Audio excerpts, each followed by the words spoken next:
สบายดีมื้อนี้มาพบกับป้านกเพอีกแล้วเนาะช่วงเวลาความสุขและแฮปปี้ของเฮามาอีกแล้วมื้อนี้ฮู้บ่ป้านกมีหยังเซอร์ไพรส์เอลซ่าเนาะเรามาเปิดไข่ให้พวกหลานเย็นเย็นสบายดีหลานดีใจบ่เอลซ่ามาเปิดไข่ให้ฟังไข่รุ่นนี้เนาะเดี๋ยวเอลซ่าจะมาอธิบายให้เบิ่งเลยเนาะว่าเป็นแล้วใดนี่ฮัจิโมคอลเลกชันทีโบของเขาเนาะเป็นรุ่นซีซั่น2มี100โตที่แตกต่างกันมี100สัตว์บางครั้งเขาก็จะได้เป็นลูกแฝดเนาะทำมาเบิ่งกันเลยและข้างหลังเขาจะพูดว่ามีสัตว์ประเภทใดเน่คือวิธีฟักไข่ของเฮาเนาะเดี๋ยวเอลซ่าจะบอกเด้อวิธีฟักไข่ของเฮาคือเฮาลูบอยู่บนกลางหัวใจเนาะเฮาลูบจนหัวใจเฮาเปลี่ยนสีเนาะเฮาเปลี่ยนสีแล้วเมื่อเฮาเปลี่ยนสีแล้วเฮาก็จะแกะออกมาได้เป็นตัวสัตว์เนาะ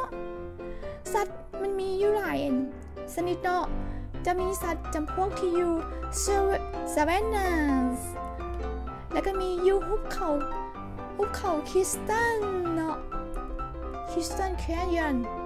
แล้วก็มียูการ์เดนมันอยู่สวนเนาะแล้วก็จะมียูฟาร์มเนาะยูฟาร์มมันเป็นสัตว์อยู่ในฟาร์มอยู่ในสวนเฮาที่เฮาสามารถเลี้ยงได้นะที่เฮาเห็นทั่วไปมาเจอมาเล่นกับเอลซ่าเลยเนาะเดี๋ยวเอลซ่าจะพาเปิดเลยเนาะเดี๋ยวเบิ่งกันเลยแล้วก็มีอีกอันนึงที่ป้านกเราเอาให้มาคือคิจิโร่คอลเลกชันทีโบ1 dozen อันนี้พิเศษเนาะร้อยอย่างกันเนาะแต่ว่าตัวนี้ก็เป็นรุ่นซีซั่น2แต่ว่ามาพร้อมกับไข่บูเมนกับไข่ที่จะไปเฮ็ดแพนเค้กได้เขาไม่ได้เขาสิเกี่ยมสิเกิดแล้วเขากินไปได้แล้วเอลซ่ากำลังจับขาดไข่มานี่เป็นกล่องพิเศษของเขาเลยเนาะเดี๋ยวเขามาพร้อมกันเลยว่าเขาจะได้อย่างแน่แต่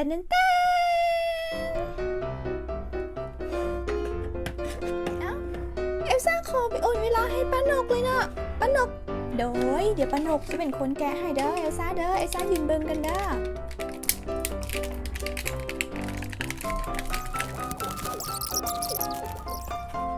นี่ค่ะเปิดไข่ออกมาเลยไข่ของเขาว้าวเขาไม่แต่ว่าเขามีไข่แต่12หน่วยเนาะและอีก2โตเพิ่นจะให้สัตว์เลี้ยงของเขามาเลยเด้เป็นนกเป็ดว้าวตัวนี้ซื้อคอลเลกชันอย่างเดี๋ยวเขามาเบิ่งกันนะว่าซื้ออย่างเนาะและตัวนี้เป็นตัวหมีมีปีกอีกตัวหมีมีปีกสีบัวคือไผ่บ้าสีบัวคือหลานมันบอเขาเป็นตะแพงบอมีปีกพร้อมเนาะแล้วเขาก็มาเปิดไข่กันเลยเดี๋ยวป้านกเปิดให้กันเด้อเดี๋ยวเอลซ่าเราจะเป็นคนเปิดถึงไข่เนาะเดี๋ยวป้านกเป็นคนเปิดกล่องให้ก่อน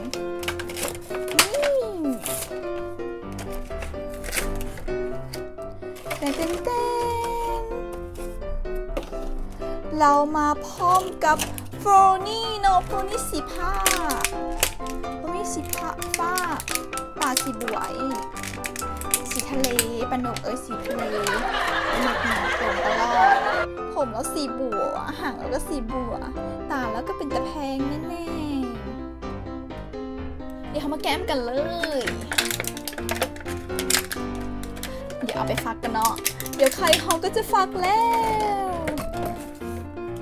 ไข่เขาจะฟักนะเขาจะยุ่งค้างสีบัวเขามาเบิ่งกันเลยเนาะว่าอันคู่มือของเพิ่นให้เขาอย่างแน่เนาะคู่มือของเขาจะมีสัตว์จูอันนี้เป็น Family ของเนาะ Family เนาะ Family อยู่ในป่า Forest ของเขามี22สัตว์เนาะที่แตกต่างกันและแต่ละชื่อจะแตกต่างกันอีกแล้วสัตว์ที่อยู่ในฟาร์มของเขาก็จะมี12แบบคือกันเนาะที่เขาสามารถเลี้ยงได้อยู่ฟาร์มและจูลี่เนาะก็มีอยู่12แบบคือกันเนาะมีอยู่ในน้ำเนาะ River มี22แบบเนาะปลาซาเวนน่าเนาะอยู่ในซาเวนน่าก็มี22แบบเนาะอยู่ในดิเชอร์เนาะทะเลทรายเนาะก็มี8 8แบบเนาะมาโอเชียนเนาะมหาสมุทรก็มีอยู่8แบบเนาะเดี๋ยวเรามาแกะกันเลยแล้วมันเป็นรุ่น limited edition ของเราคืออยู่ในสาย magical meltdown เนาะมีอยู่8แบบเนาะเฮาสิรักโชคดีบ่มื้อนี้มาลุ้นกันเลยมื้อนี้เฮาต้องโชคดีแท้ๆพอหยังเอ้ยเอลซ่าเรามาแกะเรามาเป็นคนแกะกล่องนี้มาพร้อมกับตัวงัวนมเนาะงัวนมสีสันสดใสจะมีปีกพร้อมเนี่ยมีปีกพร้อมแล้วมีปีกน้อยนาหักสิบัวเนาะมีหนวดสีเขียวอีกมีปีกพร้อมเห็นบ่เห็นไหมมีปีกพร้อมมีลายท้องสีเขียวอ่อนเขาเป็นตะแพงบ่รับตาคำพูดอีกแล้วคำพูดได้นี่นะ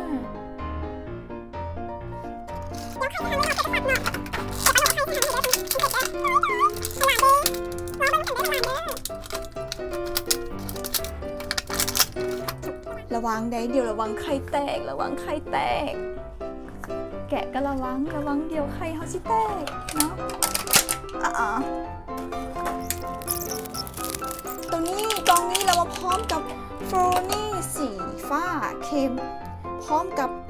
ผมสีบัวมีปีกสีปอนพร้อมแล้วเป็นตะแพงด้วยกันเลยเดี๋ยวระวังไข่แตกระวังไข่แตกก้นได้ไข่แตกเราไม่ได้ฝักแล้วเขาไม่ได้ตัวสัตว์เลยได้เนาะไข่แตกแล้วเขาฝักไม่ได้ฝักแล้วไข่เขาก็จะแตกไปแล้วเขาเสียซื่อๆเขาก็ไม่ได้ตัวสัตว์อย่างเลยระวังเด้อละเด้อระวังไข่มันชิแตกเวลาของเขาก็มาฮอตแล้วเนาะเอลซ่าเราเสียนฝักไข่แล้วเขาสิฝักตัวใดก่อนโอเคฝักสีฟ้าก่อนซะเนาะสีทะเลก่อนเนาะสีคือสุดเอลซ่าเลยโอเคเขาก็มาถูเนาะจนเปลี่ยนสีเนาะนี่เริ่มเปลี่ยนสีแล้วเราจะแตกเย้เป็นสีบัวจากสีม่วงเป็นสีบัวเนาะแตกออกมาเขาสิได้สัตว์ตัวใดว้าวเขาบอกไข่ออกได้แล้วเขาได้สัตว์ตัวใดเนี่ยเขาได้เป็นสัตว์ของอยู่ในแสนน้ำเนาะriver เนาะเราซื้อว่า beavery เนาะอยู่ในน้ำเนาะเป็นสัตว์อยู่ในจำพวกน้ำเนาะเดี๋ยวเราก็ตั้งกันเลยเขาก็วางเราเลยแล้วก็มาแกะหน่วยไข่ต่อไปเลยค่ะมาฟักแล้วเนาะฟักเขาก็มาลูบให้เปลี่ยนสีเนาะเปลี่ยนเปลี่ยนเป็นสีบัวแล้วเป็นสีบัวแสดงว่าพร้อมแล้วเนาะเป็นสีบัวพร้อมแล้วง่ายโบระวังเราตกได้คอเราสิหักนี่เราก็ซื้อว่าเป็นสัตว์อยู่ในแล้วเป็นสัตว์อยู่ในน้ำกันเนาะตัวเป็ดน้อยเนาะเป็นตัวเป็ดน้อยปากสีฟ้าเนาะเขามาแกะหน่วยตัวไปเลยเย่มาแกะหน่วยไปเลยต่อไปเลยเนาะเดี๋ยวเปลี่ยนสีแล้วเกียมพร้อมจะแตกแล้วเย้ฟักแล้วแต่เต้นเขาได้เป็นโตสัตว์เป็นแมงพังเนาะเป็นอยู่ในป่าเนาะเพิ่งอยู่ในป่ามีอยู่100แบบเขาจะได้ซ้ำกันบอเขามาลุ้นกันว่าเขาจะได้ลูกแฝดบอนี่เขาลูบจนไข่ออกเป็นสีบัวเนาะจนเปลี่ยนสีแล้วเขาก็ลูบไป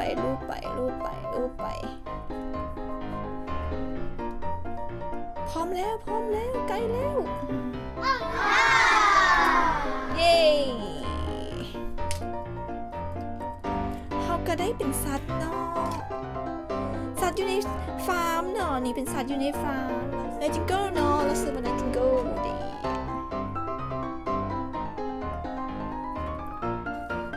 เขามาแกะหางไข่ที่2กันเลยหางไข่ฟักแล้วย้ายหางเป็นก่อนเอซ่ามาแกะหวาได้แล้วปนกให้ปนกแกะฟักไข่ให้หลานเบื้องซ้ายเอลซ่าจะเป็นกำลังใจให้เด้อเดี๋ยวเอลซ่าจะพาสัตว์เดี๋ยวเอลซ่าเป็นคนเลี้ยงสัตว์เลี้ยงเอง เขามาแกะหน่วยที่5กันเลยว่าจะได้สัตว์คือซ้ำกันบอลหรือว่าจะได้ลูกแฝดมาลุ้นกันว่าใครลูกแฝดเป็นอะไรเนาะเขามาเบิ่งกันเลยได้สัตว์อยู่ในน้ำเนาะเป็นอยู่ในรีเวอร์เนาะเรามีถือไว้เป็นตัวเป็ดน้อยสีเขียวเนาะฟากิโซมีปีกพร้อมจะบินไปหาหมูกันเด้อเย้โอ้ยเป็นน้อยขี้ดื้อเอ้ยเขาก็มาแก้หน่วยที่6กันเลยเนาะดึงลูบจนไปหัวใจเปลี่ยนสีแล้วแกะได้แล้วเย้ว้าวลงมาเนาะลงมาสีฟ้าทะเลเนาะอยู่ในโอเชียนเนาะอยู่ในมหาสมุทรเราจะลอยน้ำอยู่ในมหาสมุทรดึงเอามาแกะหน่วยที่7กันเลยรูปเปลี่ยนสีเย้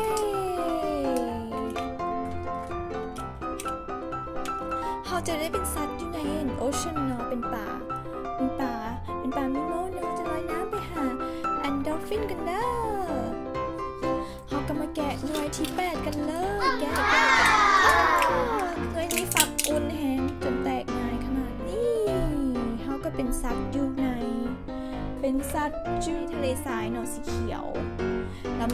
ราเป็นงูในทะเลทรายเนาะอยู่ในดีเซอร์ตเนาะเย้ไปหาหมูกันเด้อเขามาแกะครั้งต่อไปกันเลยเขามาลุ้นกันเลยเนาะรูปเด้หัวใจเขาเปลี่ยนสีอีกแล้วเขาได้สีอย่างเขาคือได้สัตว์มาซ้ำแบบเลยอ๋อตอนนี้เป็นตัวเป็ดสีฟ้าซบสีเหลืองเนาะเป็นสัตว์อยู่ในฟาร์มอยู่ในรีเวอร์เนาะอยู่ในแม่น้ำตัวนี้เป็นสัตว์อยู่ในแม่น้ำตัวเป็ดมีปีกพร้อมจะบินไปหาหมูกันเด้อเขามาแกะหน่วยที่10กันเลยรูปไป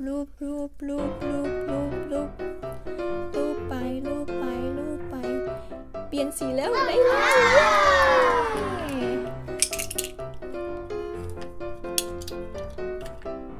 เป็นคาคูนเนาะเป็นคาคูน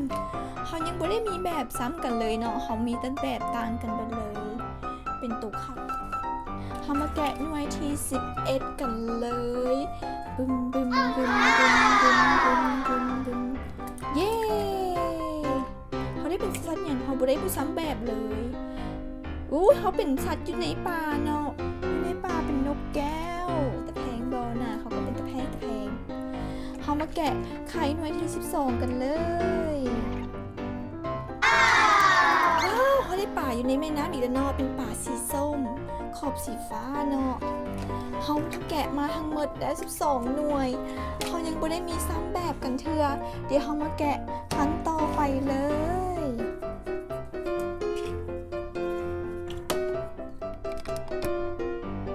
แกะครั้งต่อไปเลยเนาะเขาแกะครั้งต่อไปรูปให้เป็นสีบัวเปลี่ยนสีแล้วถ้าเปลี่ยนสีแล้วเขาแกะปุ๊บนี่เขาได้เป็นตัวอย่างนี้นะ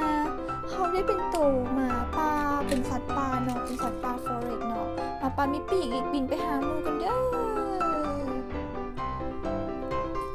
แล้วเขาก็มาแกะหน่วยที่14กันเลยเนาะแกะ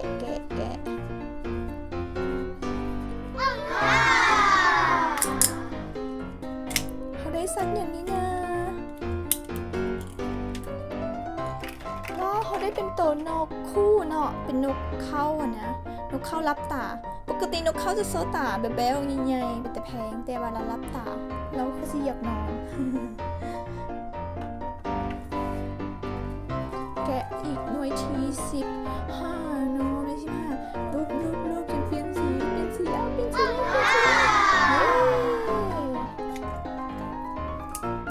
ป้าเขาได้มาบ่ซ้ำแบบแต่ว่าเป็นอย่างเขาคือยังบ่ได้ไข่เขายังบ่ได้ไข่ลูกแฝดเนาะเป็นนกเป็ดน้อยเนาะเป็นสัตว์อยู่ในฟาร์มเป็ดน้อยสีแสนน่ารักนี่เขามาแกะกันเลยหน่วยที่16ดึง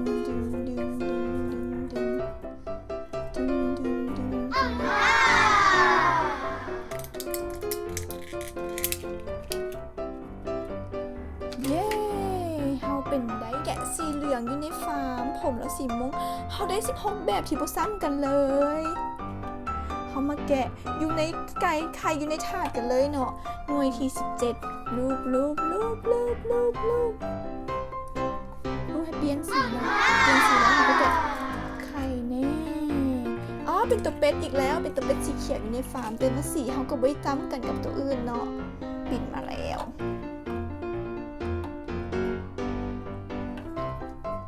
เขาก็มาลูบ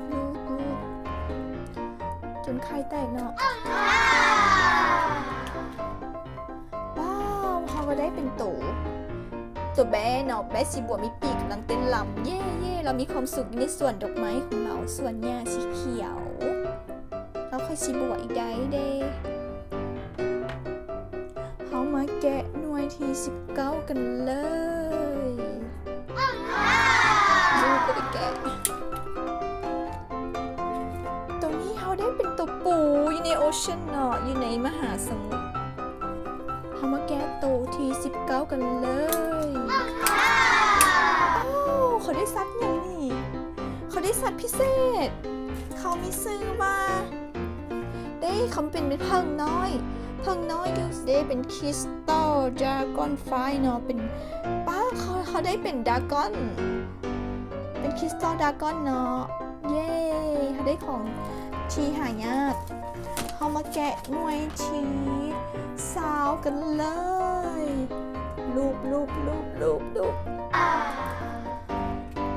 ว้าวเขาก็ได้เป็นดราก้อนอีกเนาะเขาได้เป็นคริสตัลชิทรีเนาะเป็นของหายากอีกเขาได้แต่ของหายากทั้งนั้นเลยได้ทำเบิ้งอีกไหมได้อีกหน่วยทีเย้ดีเขามาแกะหน่วยที21กันเลยอ๋อเขาได้เป็นตัวงัวนมเขาหาก็ได้ซ้ำแบบตัวเดียวนี่เนาะเป็นงัวนมสีบัวมาแกะตัวที่22กันเลยว้าวเขาได้เป็นตัวลิงน้อยเป็นลูกลิงน้อยนี่กำลังเหียนขาเลยเด็กมาแกะพิงเซตเมื่อยบอกำลังม่วนเลยพิงเซตแล้ววะแกะพิงเซตว้าวเขาได้เป็นป่าอยู่ในโอเชียนเนาะเขาคือไม่ได้ลูกแฝดเลยแต่เขาได้เป็นป่าโลมาอยู่ในมหาสมุทรเนาะดิเขาก็ไม่แกะในสุดท้ายของเขาเลย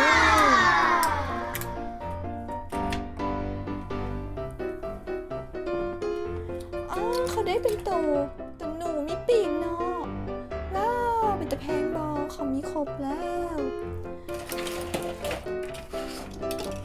เขาก็มาเข้าดีน้ำกันเลยเขาถ่ายรูปมูเนาะมาถ่ายรูปรวมกันเลยเนาะ